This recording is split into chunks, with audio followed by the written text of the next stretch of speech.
ಕತೆ ಕೇವಲ ಕಾಲ್ಪನಿಕ. ಇದು ಮನರಂಜನೆಗೋಸ್ಕರ ಮಾತ್ರ. ಇದು ವಯಸ್ಕರಿಗಾಗಿ ಬರೆದಿರುವ ಕತೆ. ಇನ್ನು ಕತೆಗೆ ಬರೋಣ. ನಮ್ಮ ಕಥಾನಾಯಕನ ಹೆಸರು ರವಿ ಅಂತ. 2 ಬಾರಿ PUCಲಿ ಡುಮ್ಕಿ ಹೊಡೆದು ಕೊನೆಗೂ 20ನೇ ವಯಸ್ಸಲ್ಲೂ ಕೂಡ ಇನ್ನು PUCಯನ್ನೇ ಓದ್ತಾ ಇದ್ದಾನೆ. ನಮ್ಮ ಕುಟುಂಬದಲ್ಲೇ ಇರೋದು ನಾನು ಮತ್ತು ನನ್ನ ಅಮ್ಮ ಮಾನ್ಯ. ವಯಸ್ಸು 38. ಅಪ್ಪ ತೀರ್ಕೊಂಡು ಆಲ್ರೆಡಿ 8 ವರ್ಷ ಆಗಿತ್ತು. ಅಮ್ಮನಿಗಂತೂ 30 ವರ್ಷ ಇದ್ದಾಗಿನಿಂದಲೂ ಉಪವಾಸವೇ. ಅಮ್ಮ ನಮ್ಮ ತೋಟ ಜಮೀನು ಅದು ಇದು ಅಂತ ಗಂಡಸಿನ ಹಾಗೆ ನೋಡ್ಕೊಳ್ತಾ ಇದ್ಲು. ಮನೆ ತೋಟದಲ್ಲೇ ಇದ್ದಿದ್ದರಿಂದ ಹೊರಗಡೆ ಹೋಗೋದು ಕಮ್ಮಿ ಆಗಿತ್ತು. ಒಂದು ದಿನ ನನ್ನ ಚಿಕ್ಕಮ್ಮನ ಡೆಲಿವರಿ ಆಯಿತು. ಅಂದರೆ ನನ್ನ ತಾಯಿಯ ಚಿಕ್ಕ ತಂಗಿ. ಆದ್ದರಿಂದ ಅಮ್ಮ ಮತ್ತು ನಾವು ನೋಡೋಕೆ ಅಂತ ಹೋಗ್ತೀವಿ. ಸಾಯಂಕಾಲದ ಸಮಯ 5 ಗಂಟೆ. ಚಿಕ್ಕಮ್ಮ ಬೆಡ್ ಮೇಲೆ ಅಗಾಂತವಾಗಿ ಮಲಗಿ ಕೆಳಗಡೆ ಬೆಂಕಿಯಿಂದ ತನ್ನ ತಲೆಯನ್ನು ಒಣಗಿಸ್ಕೊಳ್ತಾ ಇದ್ರು. ಅಮ್ಮ ಮಗುನ ನೋಡ್ತಾ ಅವರಿಬ್ಬರು ಮಾತಾಡ್ತಾ ಇದ್ರು.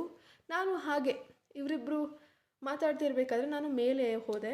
ಅಲ್ಲಿ ನನ್ನ ಚಿಕ್ಕಮ್ಮನ ಮಗಳು TV ನೋಡ್ತಾ ಇದ್ಲು. ನಾನು ಹೋದೆ. ನನ್ನ ನೋಡಿ ತುಂಬ ಖುಷಿಪಟ್ಲು.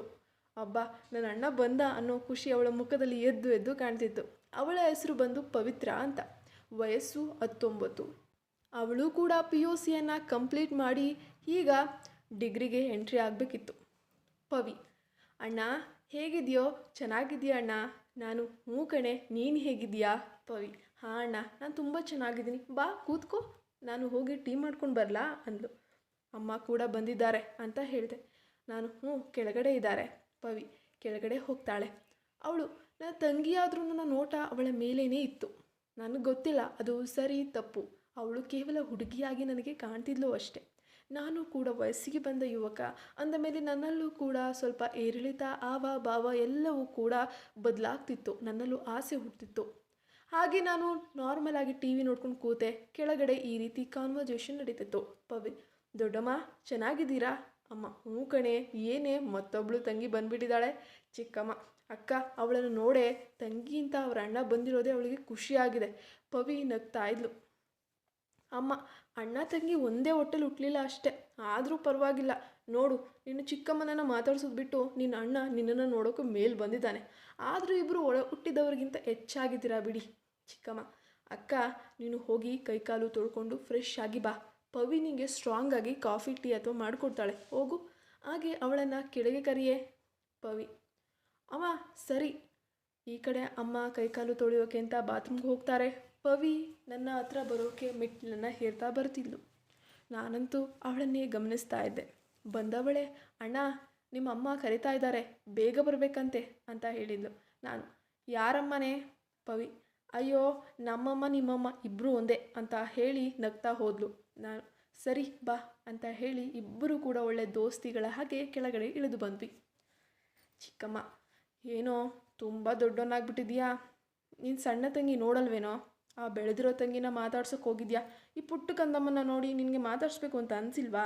ನಾನು: ಹಾಗಲ್ಲ ಚಿಕ್ಕಮ್ಮ, ಅದು ನೀವು ಮಲಗಿದ್ರಲ್ವಾ, ಅದಕ್ಕೆ ಯಾಕೆ ಡಿಸ್ಟರ್ಬ್ ಮಾಡೋದು? ಅಮ್ಮ ಜೊತೆ ಮಾತಾಡ್ತಿದ್ರಿ, ಸೊ ಅದಕ್ಕೆ ಮೇಲೋದೆ. ಚಿಕ್ಕಮ್ಮ: ನೀನೇನು ಬೇರೆಯವನಾ? ಸರಿ ಬಾ ನೋಡು ಪಾಪುನ. ನಾನು ಪಾಪುನ ಹತ್ರ ಹೋದೆ. ಪಾಪು ಮಾತ್ರ ಇನ್ನೂ ಮಲಗೇ ಇತ್ತು. ಸೇಮು ಚಿಕ್ಕಪ್ಪನ ಜೆರಾಕ್ಸ್ ಕಾಫಿ ಥರನೇ ಇತ್ತು. ಆದರೆ ಚಿಕ್ಕಪ್ಪ ಮಾತ್ರ 5 ತಿಂಗಳ ಹಿಂದೆಯೇ ಆಕ್ಸಿಡೆಂಟಲ್ಲಿ ತೀರ್ಕೊಂಡಿದ್ರು. ಯಾಕೋ ಬಹುಶಃ ನಮ್ಮ ಫ್ಯಾಮಿಲಿಯಲ್ಲಿ ಗಂಡಸರು ಬಾಳಿಕೆ ಬರಲ್ಲ ಅನಿಸುತ್ತೆ. ಅಷ್ಟೊತ್ತಿಗೆ ಅಮ್ಮ ಕೂಡ ಬಂದು ಪವಿ ಟೀ ಕೊಟ್ಲು. ಎಲ್ಲರೂ ಕುಡಿದು ಕೂತ್ಕೊಂಡು ಮಾತಾಡ್ತಾ ಇದ್ವಿ. ಆಗ ಚಿಕ್ಕಮ್ಮ ಎದ್ದು ಕೂತರು. ನಾನು ನೋಡಿದೆ, ನೋಡಬಾರ್ದನ್ನ. ಯಪ್ಪ. ಆಗ ಅಮ್ಮ ಮತ್ತು ಚಿಕ್ಕಮ್ಮ ನಕ್ಕರು. ಸ್ವಲ್ಪ ಸಮಯದ ನಂತರ ನಾನು ಮತ್ತು ಈ ಕಡೆ ನನ್ನ ತಂಗಿ ಪವಿ TV ನೋಡ್ತಾ ಕೂಳ್ತಿದ್ವಿ. ಅಮ್ಮ ನಮ್ಮನ್ನು ಕರೆದ್ಲು. ಅಮ್ಮ: ರವಿ. ನಾನು: ಅಮ್ಮ ಬಂದೆ ಅಮ್ಮ, 1 ನಿಮಿಷ. ನಾನು: ಏನಾಯ್ತಮ್ಮ ಹೇಳು. ಅಮ್ಮ: ನೀನು ಮತ್ತೆ ಪವಿನ ಕರ್ಕೊಂಡು ಈಗ ಮನೆಗೆ ಹೊರಡು. ಗೊತ್ತಲ್ವ ನಿಂಗೆ, ಅಲ್ಲಿ ತುಂಬ ತೋಟದ ವಸ್ತುಗಳಿದೆ. ಯಾರಾದರೂ ಇಲ್ಲ ಅಂದರೆ ಅದನ್ನೆಲ್ಲ ತೊಗೊಂಡು ಹೋಗ್ಬಿಡ್ತಾರೆ. ಅದನ್ನು ಫಸ್ಟು ಬಂದೋಬಸ್ತ್ ಮಾಡು. ಈಗ ನೋಡಿದ್ರೆ ಚಿಕ್ಕಮ್ಮ ನನ್ನನ್ನು ಇಲ್ಲೇ ಇರು ಅಂತ ಬಲವಂತ ಮಾಡ್ತಿದ್ದಾಳೆ. ನಾನು ಇವಳ ಹತ್ರ ಇದ್ದು 1-2 ದಿನ ಆದಮೇಲೆ ಬರ್ತೀನಿ. ನಾನು: ಅಮ್ಮ.